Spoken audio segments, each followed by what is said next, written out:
Hello everyone, আসসালামু আলাইকুম। Welcome back to my daily blog. আশা করি আমাকে যে যেখান থেকে দেখছেন সবাই ভালো আছেন এবং সুস্থ আছেন।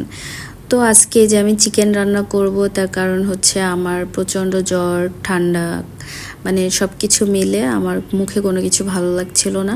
তো ভাবলাম একটু ঝাল ঝাল করে চিকেন রান্না করে ফেলি। আর আমার অলওয়েজই মানে চিকেনের মধ্যে সব থেকে পছন্দের চিকেন হচ্ছে সেটা হচ্ছে লেয়ার মুরগিটা।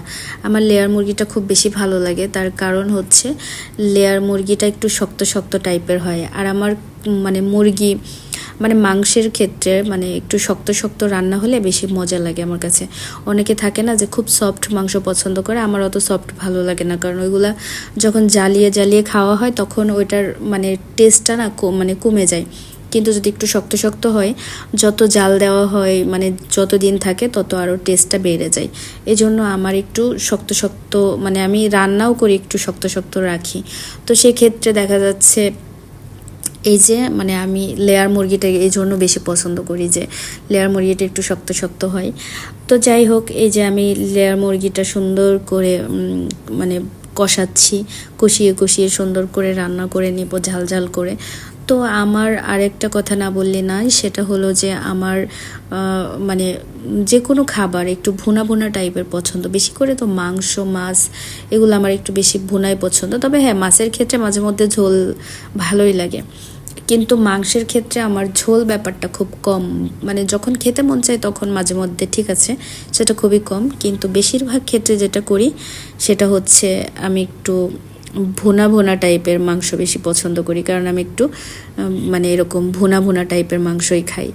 তো হচ্ছে এই যে আমি মাংসটা এখন হচ্ছে সুন্দর করে ভুনা করে নিব যেভাবে আমি খেতে পছন্দ করি। দেন আমি একটু বেশি করে মরিচ দিয়ে, আমার একটু ঝাল ঝাল খেতে মন চাচ্ছিলো, তো আমি একটু ওইভাবে মরিচ দিয়েই রান্না করেছি।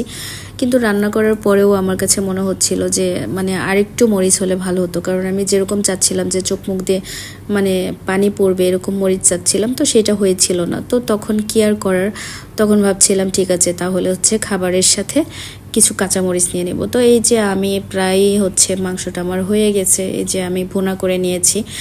দেন এই যে আমার মাংসটা রেডি, এখন আমি খেতে যাব। তো আমি হচ্ছে খেতে চলে গেলাম, সাথে কিছু কাঁচামরিচ নিয়ে নিলাম। দেন এই যে আমি খেতে চলে এসেছি। তারপর অনেক তৃপ্তি করে খেলাম, তার কারণ হচ্ছে কয়দিন ধরে ঠিকঠাক খাওয়া হচ্ছিল না, কোনো কিছু ভালো লাগছিল না, কিন্তু এটা খেয়ে আমি অনেক মজা পেয়েছি। আর আমার হচ্ছে এমনিতেই আমি তো একটু ঝোল টোল কম খাই, তো সেইভাবে সব কিছু মিলে আর এই যে একটু মরিচ নিয়ে নিয়েছি, সব কিছু মিলে খাওয়াটা পারফেক্ট ছিল, মানে খাবারটা পারফেক্ট ছিল। আরেকটা কথা সেটা হলো যে আমার যে কোনো খাবারই মানে সেটা রান্নার প্রথম দিন অত ভালো লাগে না, মানে ওইটা মানে মাংসের ক্ষেত্রে বেশি করে, মানে কিছু কিছু খাবার আর কি, যেমন মাংস, তারপরে গরুর বট, তারপরে হচ্ছে এই যে মানে নেহারি, তারপর এই টাইপের কিছু মানে জিনিস আর কি খাবার, তারপর বিরিয়ানি, এগুলা আমার পরের দিন খেতে বেশি ভালো লাগে। আর বিরিয়ানি তো আমার ঠান্ডা ঠান্ডা খেতে আরও বেশি ভালো লাগে, ঠান্ডা ঠান্ডা বিরিয়ানি আমার খুব পছন্দ। তো এই যে আমি খাবারটা এরকম খেয়ে নিচ্ছি, আর পরের দিন বেশি খুব মজা করে খাবো, তার কারণ আমার একটু পরের দিন থেকে যত জ্বালাবো তত মজা হবে। তো যাই হোক, সবাই ভালো থাকবেন, সুস্থ থাকবেন। আমার খাওয়া শেষ এবং সবাই ভালো থাকবেন, আমার জন্য দোয়া করবেন। আল্লাহ হাফেজ।